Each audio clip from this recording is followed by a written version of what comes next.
धर्म स्नेही प्यारे प्यारे भव्यात्माओं, अगर हमें अपने जीवन को एक उन्नति की ओर ले जाना है, अगर हमें अपने जीवन को कुछ बनाना है, अगर जीवन का मूल सार को समझना है, तो मेरा एक सूत्र ध्यान रखना कि जीवन में दुख में से अगर आप सुख को ढूंढेंगे तो आपका जीवन नियम से महान बनेगा।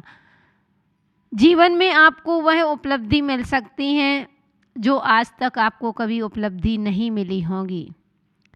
आप उस उपलब्धि के पीछे पीछे भाग रहे हैं, जब वह उपलब्धि आपको नहीं मिलती है तो आप निराश होकर के बैठ जाते हैं। आपका मन उद्वेलित हो जाता है, आपका मन दुखी हो जाता है। आप विचार करते हैं, सोचो कि मात्र सुख चाहने से क्या सुख मिल सकता है क्या?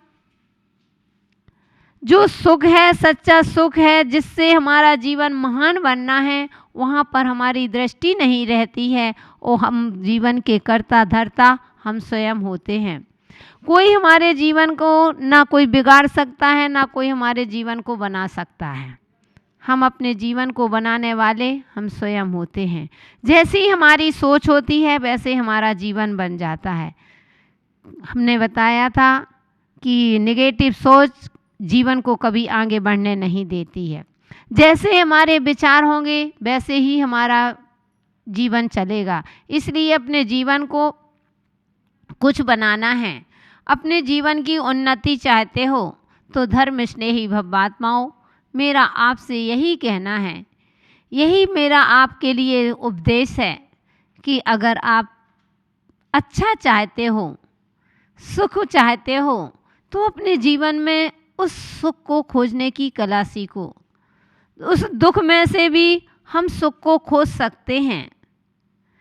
तो हमारा यहाँ विषय चल रहा था कि अगर हमारे मन में लग्न हो जाए तो हम हर चीज़ में से, दुख में से भी सुख को ढूंढ लेते हैं। हमारा पुरुषार्थ जारी रहना चाहिए, लेकिन जिसका पुरुषार्थ जारी नहीं रहता है, जो आलस और प्रमाद में बैठे हुए हैं, आलस प्रमाद में सोए हुए हैं, उनके जीवन में हमेशा वे दुख, सुख में से भी दुख को ढूंढ लेते हैं।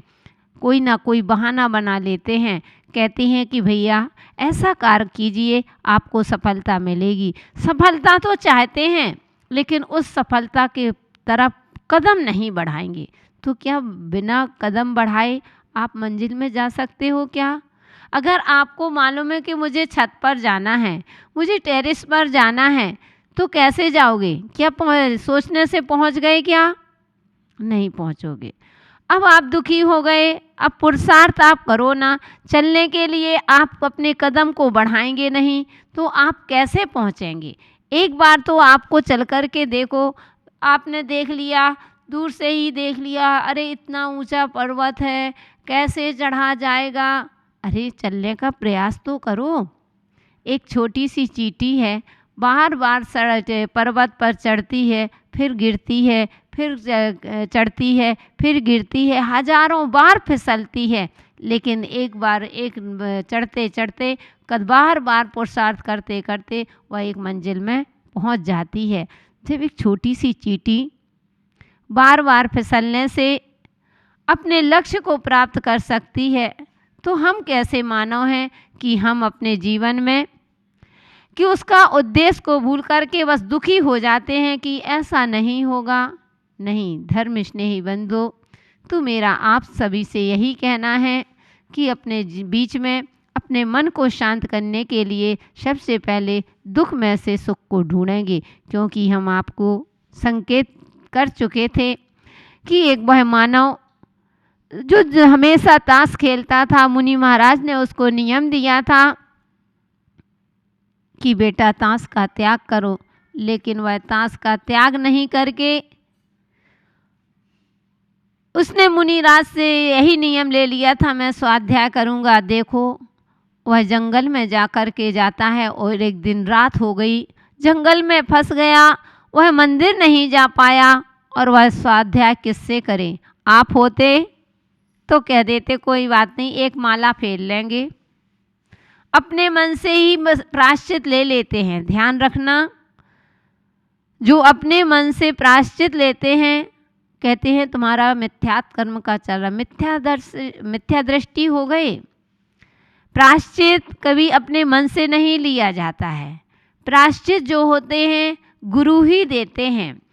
हाँ, कोई गलती हो जाती है तो आप दंड के रूप में स्वीकार कर सकते हैं कि मैं दंड के रूप में एक माला करूँगा अथवा एक रस का त्याग करूँगा। मुझसे आज ऐसी गलती हो गई है, पश्चाताप करते हुए दंड स्वीकार कर सकते हैं। लेकिन आगम में कहा है कि अगर अपने हाथ से आपने प्रायश्चित ले लिया, बहुत सारे लोग होते हैं, कोई गलती हो गई, हमने प्रायश्चित के रूप में एक उपवास कर लिया था, हमने प्रायश्चित के रूप में एक माला फेर ली थी, हमने प्रायश्चित के रूप में 5 माला का नियम ले लिया था, 5 माला कर ली, 50 माला, 51 माला, आदि आदि जो भी आपकी सुविधा होती है, जैसा आपका उस समय मन ने बोला वो आपने प्रायश्चित ले लिया। नहीं, अगर ऐसा कर रहे हो, शास्त्र में स्पष्ट लिखा है कि गुरु के अलावा तुमको प्रायश्चित देने का अधिकारी तुम नहीं हो और ना दे सकते हो। हम लोग भी जब हम गढ़नी नहीं थे, हम आरिका माता जी थे, हम लोग जब शिविर वगैरह लगाया करते थे, उस शिविर में साधना शिविर लगता था, श्रावक संस्कार साधना शिविर, उसमें सभी लोग भाग लेते थे। अब कोई गलती नियम टूट जाते थे, कोई गलती हो जाती थी, अनुशासन भंग कर देते थे, तो उनको प्रायश्चित, तो लोग मांगते थे कि माता जी हमको प्रायश्चित दीजिए, आज हमसे ऐसा नियम टूट गया है। तो मैं कह देती थी नहीं, आपको मैं प्रायश्चित देने की अधिकारी नहीं हूँ, अभी मेरे गुरु जी हैं, मेरे गुरु ही प्रायश्चित देते हैं। तो उस समय हम लोग उनसे कह देते थे दंड के रूप में आप एक माला करिए, एक रस का त्याग करिए, 1 घंटे का मौन, जो भी देना होगा तो, लेकिन गुरु ही प्रायश्चित देते हैं, हर कोई प्रायश्चित नहीं देता। तो बंधुओं, हमारी बात चल रही है कि आप लोग हो, उस जगह आप होते तो कह देते कोई बात नहीं, अब तो छूट ही गया है, क्या करेंगे, एक प्रायश्चित कर लेंगे, एक माला फेर लेंगे। नहीं बंधु, वह मानव जो कभी धर्म से जुड़ा ना हो, उसके अंदर कितनी शक्ति आ जाती है कि वह जंगल में जैसे गया, फंस गया, उसने देखा कि अरे अब क्या किया जाए, मेरा नियम था कि स्वाध्याय करूँगा, क्या मैं नियम भंगी हो जाऊँगा क्या? महाराज ने कहा था इतना पाप लगता है।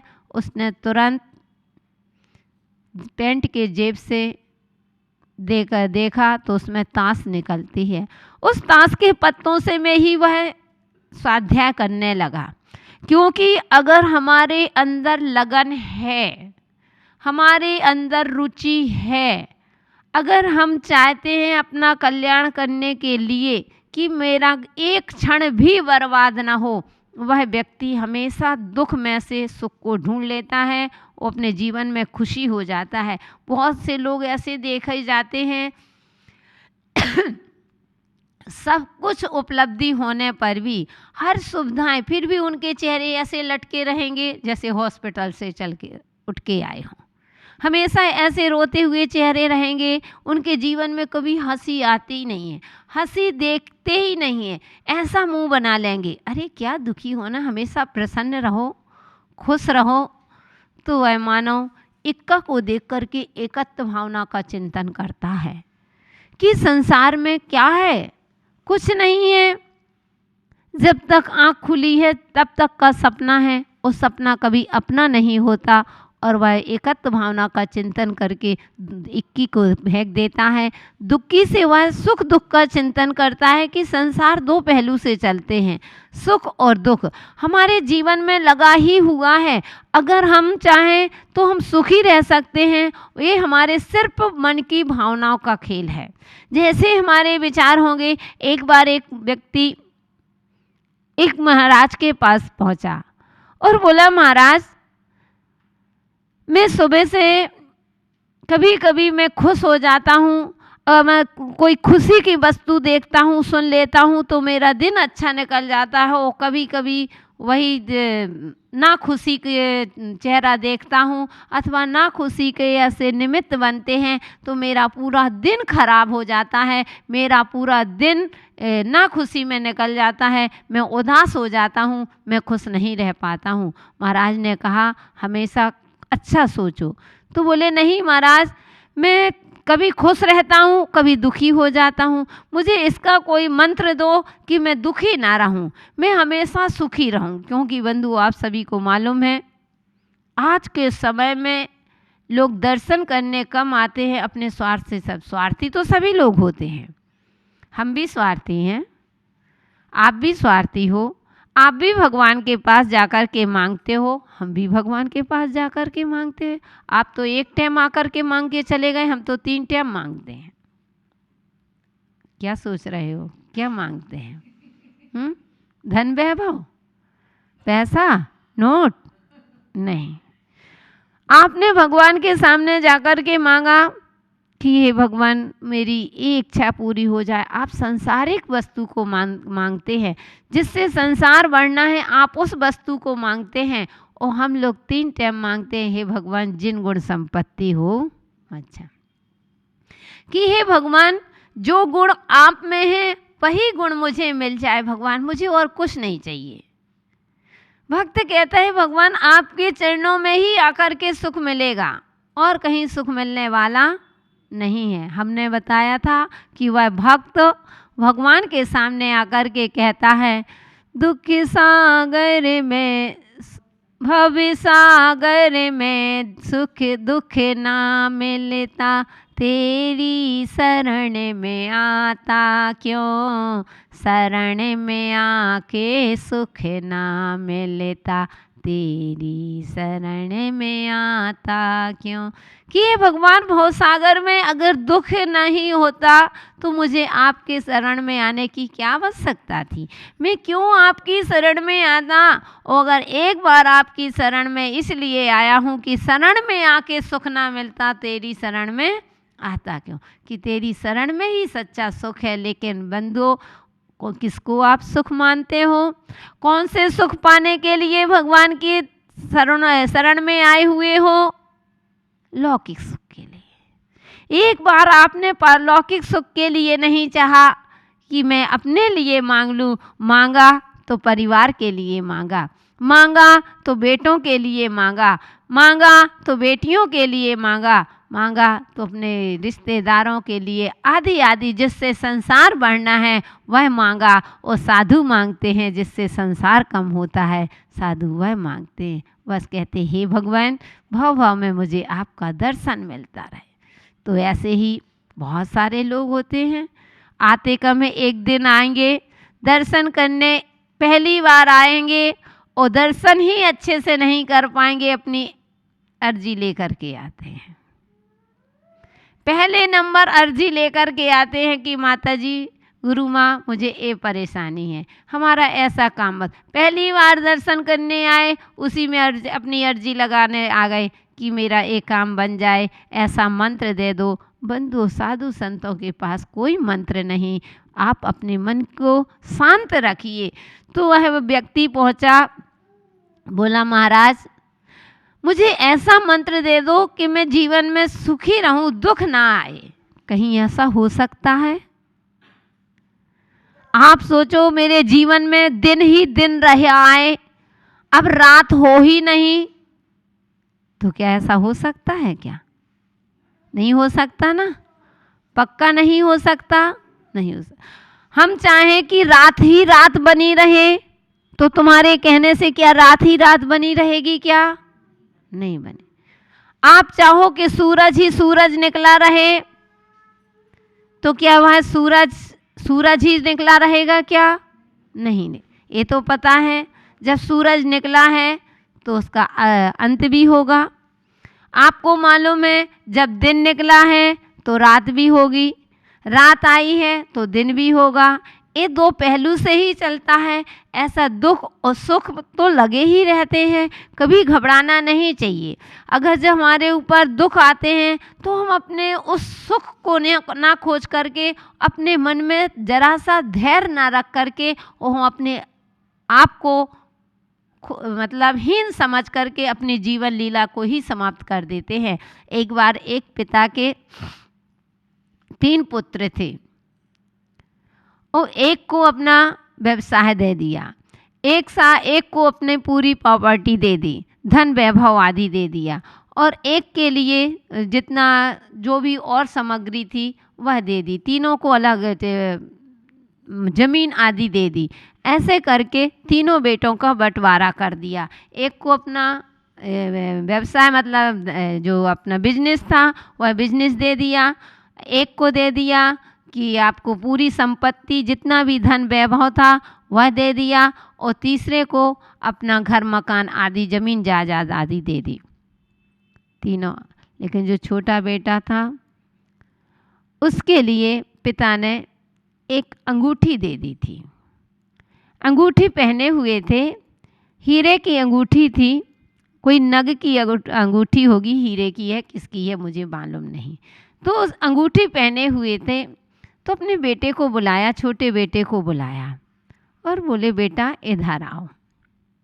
वह बेटा पहुंचता है, पिता के पास पहुंचता है और पिता सिर में हाथ फेरते हुए कहा कि बेटा लो, ये मेरी अंगूठी है, इसको मैं तुम्हारे हाथ में पहना रहा हूँ, लेकिन ध्यान रखना जब तुम कभी बहुत समस्या में पड़ जाओ, दुख ही तुमको लगे कि अब मेरे जीवन में सुख आने वाला ही नहीं है, जब बहुत संकट, बहुत विपत्ति, बहुत बड़ा उपसर्ग आ जाए, अब तुमको वहाँ से निकलने का कोई मौका ही ना मिले, तब तुम इस अंगूठी के नग को अलग करना। इसके अंदर एक कागज भरा हुआ है, उस कागज को में कुछ लिखा हुआ है, उसको पढ़ लेना, तुम्हारे जीवन में सुख ही सुख आ जाएगा।